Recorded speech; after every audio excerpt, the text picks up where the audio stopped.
पहली बारी सुनते पे हो जरा तवज्जो दो वाह अर्शद वाह भाई कमर साहब के सानू जो करके तबाह माल के बैठे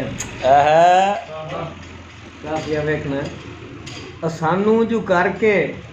तबाह माल के बैठे उड़ा के साडी सुहा माल के बैठे सानू जो करके तबाह माल के बैठे उड़ा के साडी सुहा माल के बैठे रकीबां दे अरमान पूरे नहीं होने उन्हानू दसो खा मखा माल के बैठे रकीबां दे अरमान पूरे नहीं होने उन्हानू दसो खा मखा माल के बैठे ते शेर बनाया अरशद भाई के कोई रिंद मैं राब तू खाली कोई नहीं कोई रिंद मैं राब तू खाली कोई नहीं ए बख्शा के सारे गुनाह माल के बैठे कोई रेंद मैं राब तू खाली कोई नहीं ए बख्शा के सारे गुनाह माल के बैठे ते बेली वास्ते कैसा मिसरा है कि तू परदेश जाके हैं भूले जी नानू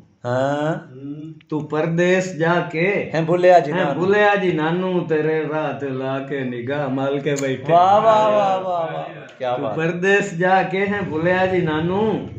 तेरे राह ते ला के निगाह माल के बैठे ते शेर निचोड़ के गरीबां अरशद भाई हाँ जी गरीबां गमां दे सिलाबां ची रूड़ना है हाय हाय हाय तवज्जो गरीबां गमां दे सिलाबां ची रूड़ना है खुशियां दे टिब्बे जो शाह माल के हाय हाय हाय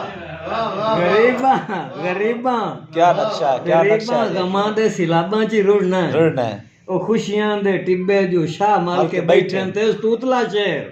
के नसीबां दे विच दुखां दर्दां दे टोले हाय हाय नसीबां दे विच दुखां दर्दां दे टोले जिदे मुंह करीवे रामा वाह वाह वाह वाह नसीबां दे विच दुखां दर्दां दे टोले जिदे मुंह करीवे ओ राह माल के बैठे ते स्तूते शेर के जदन तक ना खुर्शीद मुखड़ा विखावे जदन तक ना खुर्शीद मुखड़ा विखावे ओ शबनम दे कतरे भी घा माल के बैठे हाय हाय हाय जदन तक ना खुर्शीद मुखड़ा विखावे ओ शबनम दे कतरे भी घा माल के बैठे ते शेर मकते दा वेखना है कि सजन दी अखीरी झलक वेखने नु सजन दी अखीरी झलक वेखने नु कमर रखियां दा बुआ सा माल के क्या बात उस्ताद जी उस्ताद सजन दी अखीरी झलक वेखने नु कमर रखियां दा बुआ सा माल के बैठे